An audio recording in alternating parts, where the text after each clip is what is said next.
We've heard this a number of times over the course of the last couple of weeks, including from the US Special Envoy here, the chief negotiator in these talks, Amos Hochstein, who was saying last week that an agreement was within grasp. But there has been, I guess, a bit of scepticism as to whether or not that would be the case, considering that those sort of overtures, those sort of proclamations have been made a number of times throughout the course of this conflict, particularly in the last couple of months since the fighting between Israel and Hezbollah has really ratcheted up a gear. But it does appear, certainly from some of the commentary that's happening in the Israeli press, citing well-placed sources within Benjamin Netanyahu's government, that a deal could be imminent. There has been a lot of discussion as to exactly what terms of a ceasefire Israel and Hezbollah would agree to. We know that some of the demands have, certainly from the Israeli side, have looked at issues such as pushing Hezbollah north to the Litani River, so out of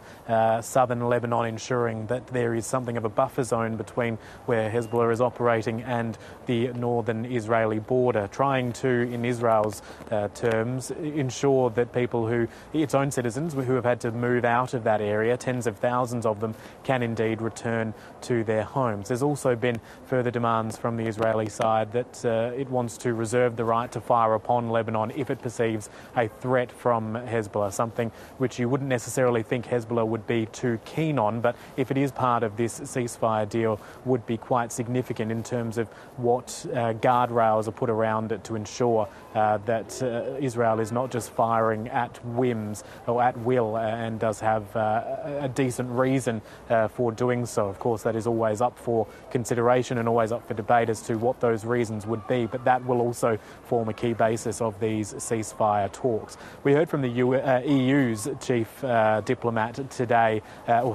actually, local time. He has been visiting the region and he says that the ball is well and truly in Israel's court here, that it is up to Israel to agree to this sort of deal. And there is a suggestion, certainly within Israeli ranks, that it does need to do so because the Biden administration in the United States is becoming frustrated that it's refusing to move here, and that in the last few months of the Biden administration, if it doesn't make any progress with regards to a ceasefire in Lebanon, it could be hit pretty hard by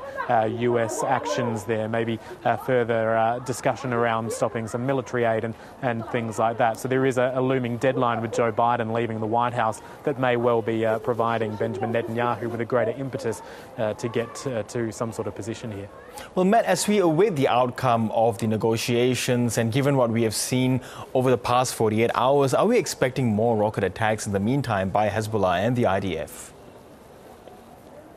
Certainly, and this is something that has continued regardless of the fact that these ceasefire negotiations have been happening. Indeed, we have seen Israel really ratchet up its campaign in the Lebanese capital of Beirut over the course of the last week or so. Some very large-scale attacks happening there, targeting what the IDF says are Hezbollah facilities, but as local authorities have continued to report, many civilians are being caught up in these strikes as well, despite the fact that evacuation orders are being issued by the IDF. We also know in response Hezbollah has been firing a lot of rockets and missiles into Israeli territory. Yesterday there were more than 200 of them fired, many of them intercepted by Israel's Iron Dome air defense system, but some of them slipping through, including in the major city of Tel Aviv. Of course, the scale of the damage on the Israeli side when those rockets do come in is nothing like what we've been seeing in Beirut because of that very sophisticated air defense system, but it does highlight why Benjamin Netanyahu would also be under pressure internally to come up with some solution here, rather, because the appetite amongst the Israeli public to see this sort of damage happening on their home soil would certainly be very low and would be putting extra pressure on Benjamin Netanyahu to find some outcome here. And speaking of home soil, Israel's government says it will now boycott the left-leaning Haaretz newspaper. What's behind this decision?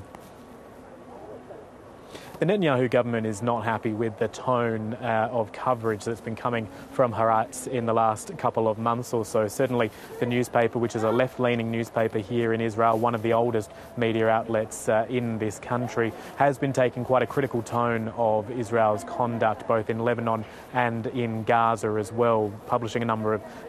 investigations into the IDF's conduct, publishing a number of opinion pieces, also very critical of Benjamin Netanyahu and his government, suggesting that that he is trying to prolong these conflicts simply to hold on to his own office.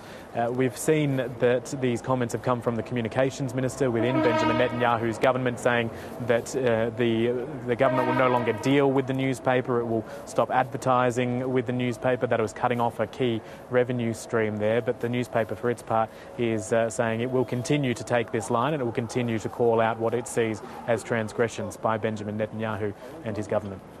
Outstanding reporting. Matt Doran in Jerusalem. Thank you very much. Thank you.